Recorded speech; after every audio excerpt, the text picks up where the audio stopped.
ओम शांति।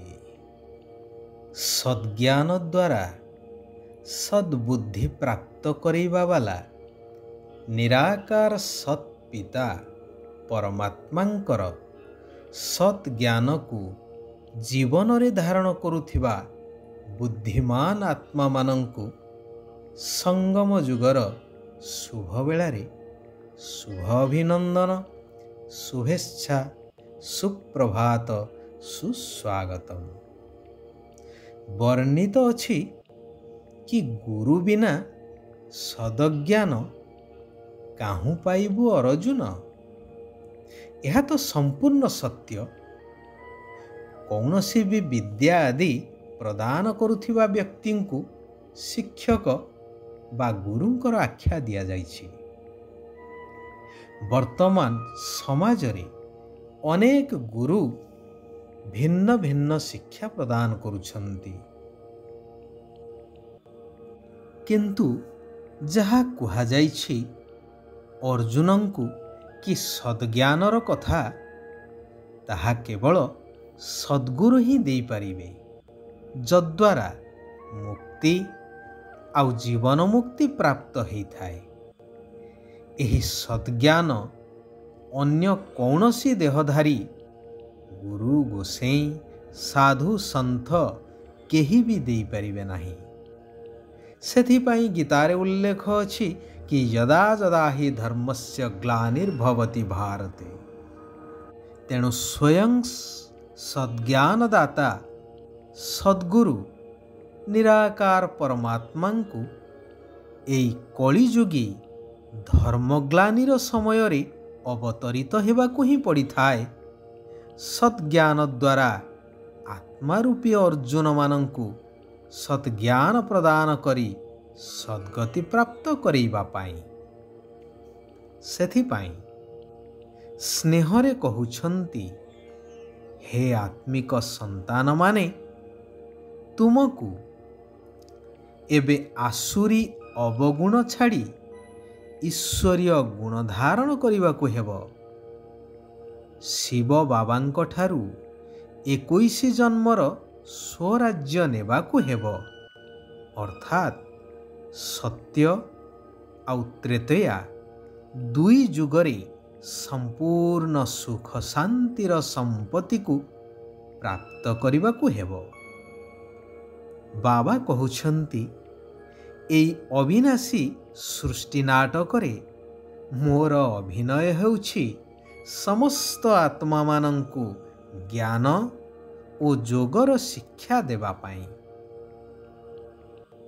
मोर संतान हिसाब रे तुम संतान मानंकु मध्य एही अभिनय बा कर्तव्य करिबा आवश्यक।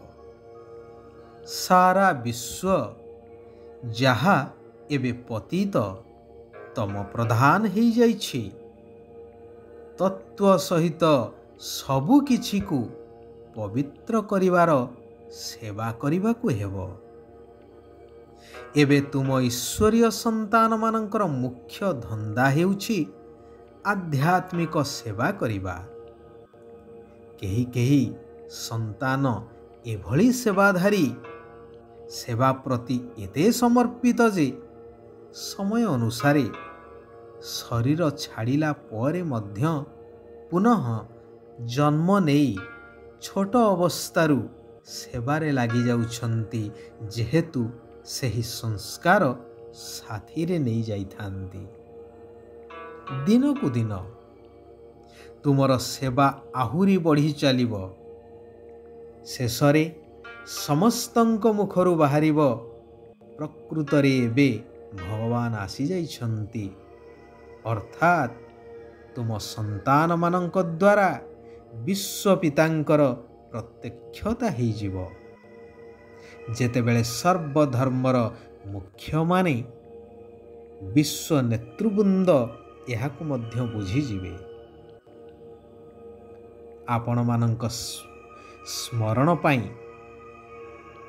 पुनः स्मृति देउछि कि महामहिम राष्ट्रपति श्रीमती द्रौपदी मुर्मू जेतबळे पुत्र शोकरे अभिभूत होई ମାନସିକ ସ୍ତରରେ ସମ୍ପୂର୍ଣ୍ଣ ଭାଙ୍ଗି ପଡ଼ିଥିଲେ ଏବଂ ଆଧ୍ୟାତ୍ମିକତାର ସାହାରା ଖୋଜୁଥିଲେ, ସେତେବେଳେ ପ୍ରଜାପିତା ବ୍ରହ୍ମାକୁମାରୀ ଈଶ୍ୱରୀୟ ବିଶ୍ୱବିଦ୍ୟାଳୟ ତାଙ୍କୁ ଆଧ୍ୟାତ୍ମିକ ଜ୍ଞାନ ଓ ରାଜଯୋଗର ଶିକ୍ଷା ଦେଇ ଜୀବନର ବାସ୍ତବିକତାକୁ ଉପଲବ୍ଧି କରାଇ ମାନସିକ ସ୍ତରରେ ସମ୍ପୂର୍ଣ୍ଣ ଦୃଢ଼ କରାଇଥିଲେ।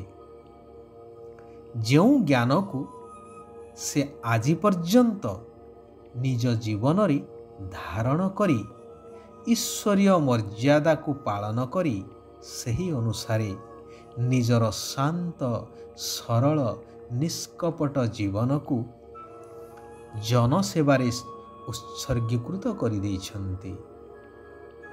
ଭଗବାନ କହୁଛନ୍ତି, ଅମୃତ ବେଳା ବା ବ୍ରାହ୍ମ ମୁହୂର୍ତ୍ତରେ ଉଠି ନିରାକାର ପିତାଙ୍କୁ ସ୍ନେହର ସହିତ ମନେ ପକାଇ ଆତ୍ମ ଅଭିମାନୀ ହେବାର ପରିଶ୍ରମ କରିବାକୁ ହେବ।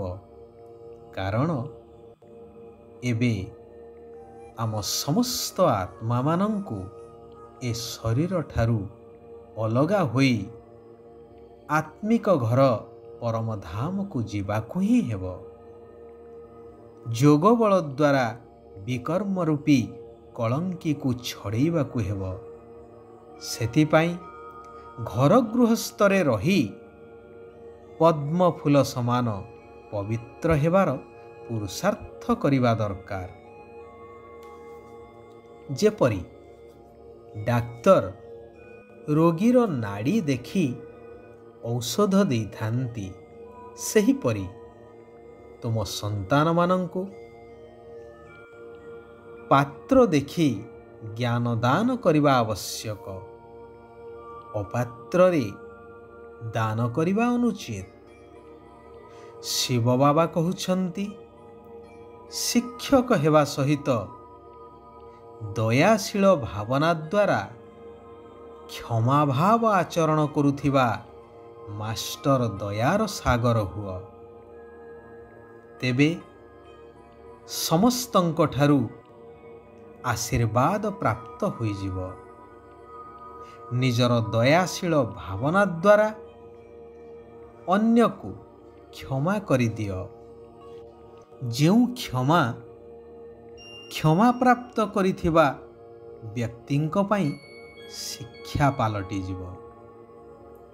ଏବେଠାରୁ ଆଶୀର୍ବାଦର ସଂସ୍କାର ଏପରି ପକ୍କା ହେଇଯାଉ, ଯାହାକି ତୁମର ସତ୍ୟଯୁଗୀ ଦେବୀ ଦେବତା ରୂପର ଜଡ଼ ମୂର୍ତ୍ତି ବା ଜଡ଼ ଚିତ୍ରଠାରୁ ଭକ୍ତି ମାର୍ଗରେ ଭକ୍ତମାନେ ଆଶୀର୍ବାଦ ନେବା ପାଇଁ ଆତୁର ହେବେ, ଆଶାୟୀ ହେଇ ରହିବେ।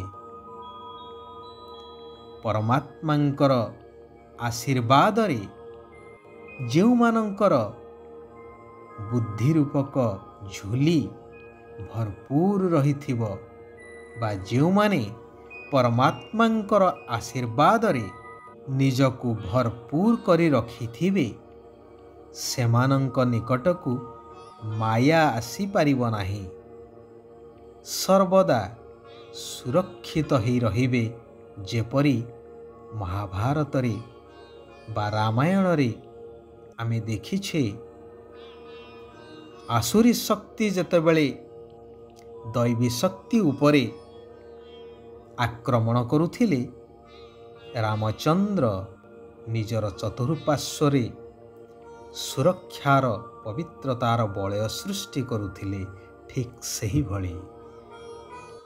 ଆଚ୍ଛା, ଆଜି ପାଇଁ ଏଇଠାରେ ଆମେମାନେ ବିରାମ ନେବା। ଆସନ୍ତାକାଲି ପୁନଃ ଆମେ ସମସ୍ତେ ଏକତ୍ରିତ ହେବା। ସେହି କଲ୍ୟାଣକାରୀ ପରମାତ୍ମାଙ୍କର କଲ୍ୟାଣକାରୀ ମହାବାକ୍ୟକୁ ଶ୍ରବଣ କରିବା, ନିଜ ଜୀବନରେ ଧାରଣ କରିବା, ନିଜକୁ ଦୈବୀ ଗୁଣ ସମ୍ପନ୍ନ କରାଇ ସମ୍ପୂର୍ଣ୍ଣ ପବିତ୍ର ପରିବର୍ତ୍ତନ କରାଇ ସାରା ବିଶ୍ୱକୁ ମଧ୍ୟ ପରିବର୍ତ୍ତନ କରିବାର ସେବା କରି ଚାଲିବା। ओम शांति। ओम शांति। ओम शांति।